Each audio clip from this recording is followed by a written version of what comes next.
Welcome to the Virtual Realms channel. I am, of course, your host, Ranger One. In this episode of the Ranger Chronicles, we are about to undertake a scouting expedition to locate likely sites to establish a river habitat here on the ARK. I've done some preliminary aerial reconnaissance, but you can't really get an accurate feel for an area from the air.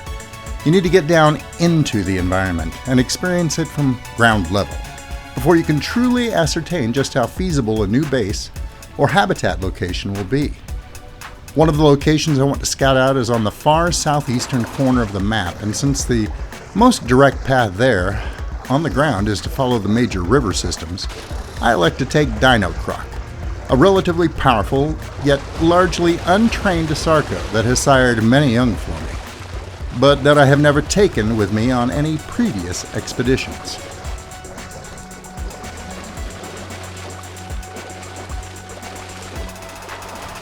One of the most dangerous parts of this journey is right at the very beginning.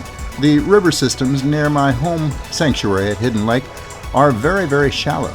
They don't offer much in the way of protection from land-based predators. They can wade directly out to me and launch an attack. And if those attacks happen to come from the sides or rear, as they often do, well, that can be a problem when you're riding a Sarco.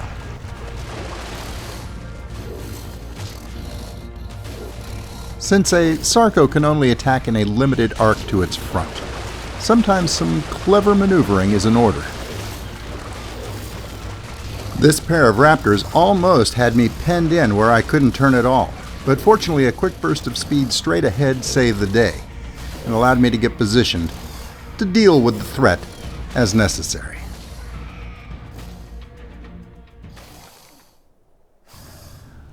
I knew this trip was going to be dangerous, and it looks like I'm certainly going to have to be extremely alert and use my head if I want to make it to my destination and back in one piece. As I travel, I'm going to be keeping my eyes open for other likely locations for my river habitat. Often areas that look fairly uninteresting from the air turn out to be extraordinarily beautiful from the ground and have features that lend themselves well to a project like this. Take this area that we're coming into just up ahead.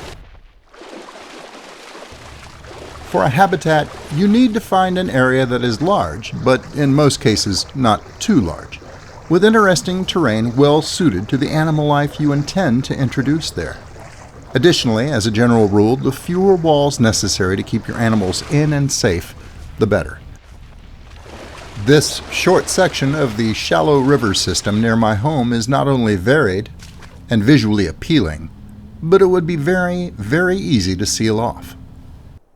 Oh, and this fella is a Gallimimus, a relatively common creature here on the ARK. It occurs to me that perhaps I should consider a variety of habitats for future projects. Perhaps a shallow river and a deep river habitat would be interesting. A lake or even a swamp habitat might also be in order. So Dino Croc and I will keep our eyes open for sites to build all of these potential future projects while on our journey. For now, though, Dino Croc and I have a long journey ahead of us, so I think it's time for a travel montage.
And we're back.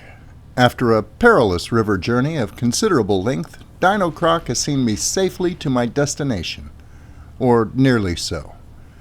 The area that caught my attention is what appears to be some sort of a small body of water just at the top of this rise. That's one nice thing about traveling by Sarco. Thanks to the Sarco's ability to travel quickly in water or on dry land, it doesn't much matter what threats you encounter along the way. Much like a politician, you can instantly shift your stance to avoid situations you'd rather not deal with.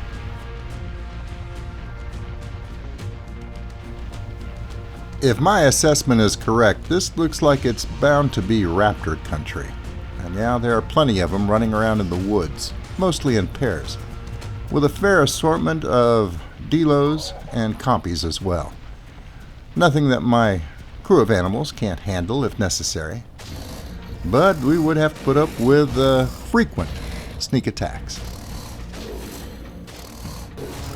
First things first, I'm going to take the time to clear the immediate area of threats.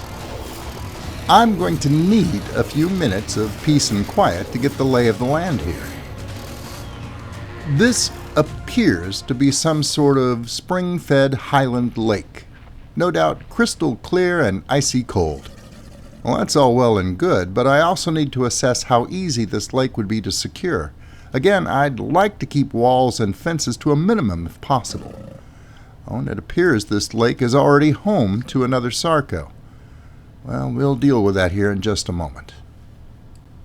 While some sections of the shore are bordered by natural cliffs, a larger part of the shoreline is relatively flat. I'm not sure if this location will work out after all, but it's a bit early to make that decision. I'll have a better idea once I get in there and check out the lake itself and explore further downstream. But before that can happen, it's time to let Dino Croc do his thing.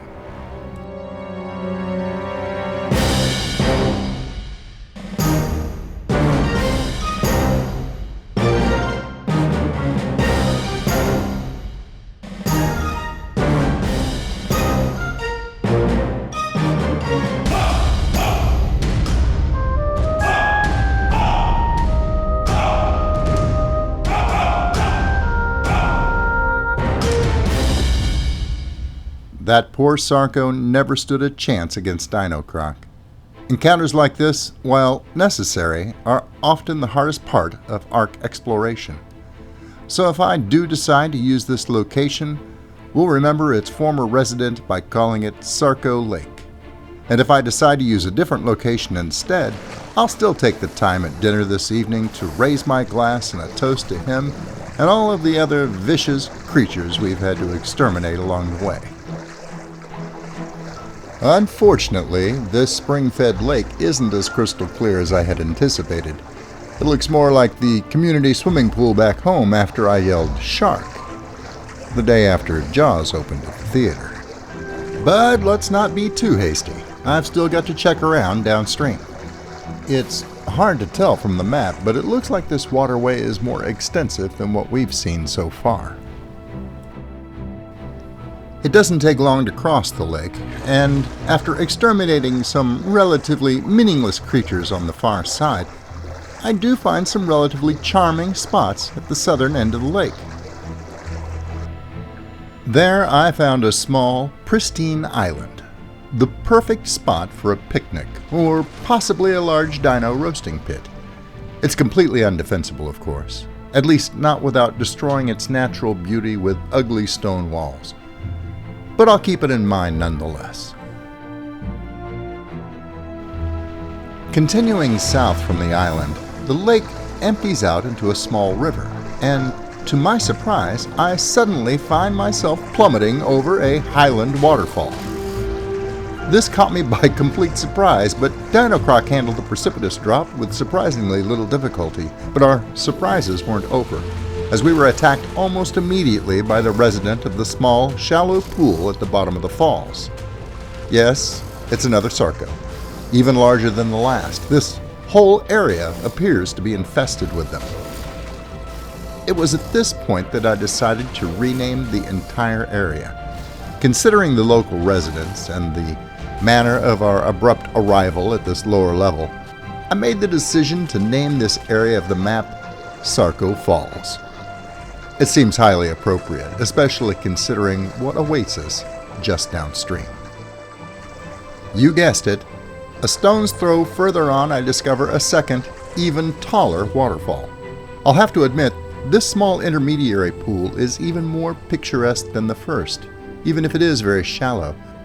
This area is slowly beginning to grow on me, although containment will still be a serious issue. After a pause to look down into the last and lowest area of Sarco Falls, I'll take the plunge and discover a pristine pool, waiting oh so very far below. Now this is more like it. Separated from the main river by a very shallow inlet, no piranha or other savage creatures are waiting in its depths. With excellent access to a major waterway and surrounded either by rocky outcrops or sandy beaches, this level in particular has caught my interest. The pool itself is a good depth for swimming and is remarkably clear. It is by far the most appealing spot in this network of rivers, small lakes, and waterfalls. The lower level itself would make for a very interesting southern base, and I begin to ponder the possibility of undertaking the mammoth task of transforming the entire chain of waterfalls into one giant, multi-level, contained habitat.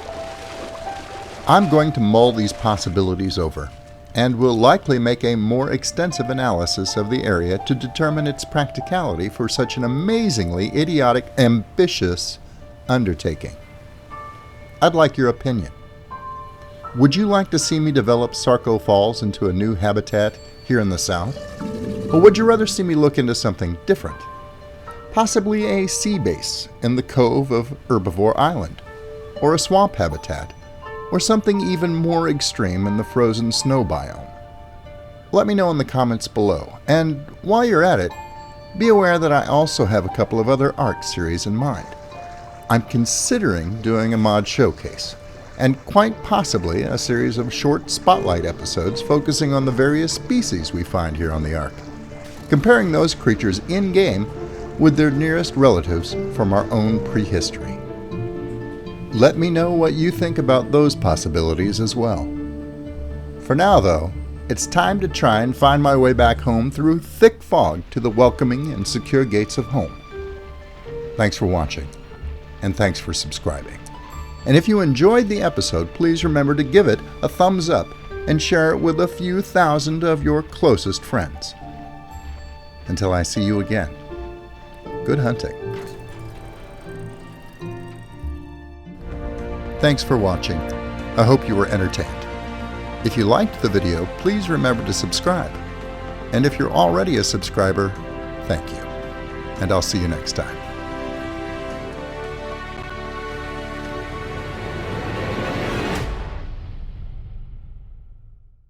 We're getting close to home now, and Dino Croc will once again demonstrate his amazing ability to miss his mark and splatter on the rocks at the base of the falls like a water balloon.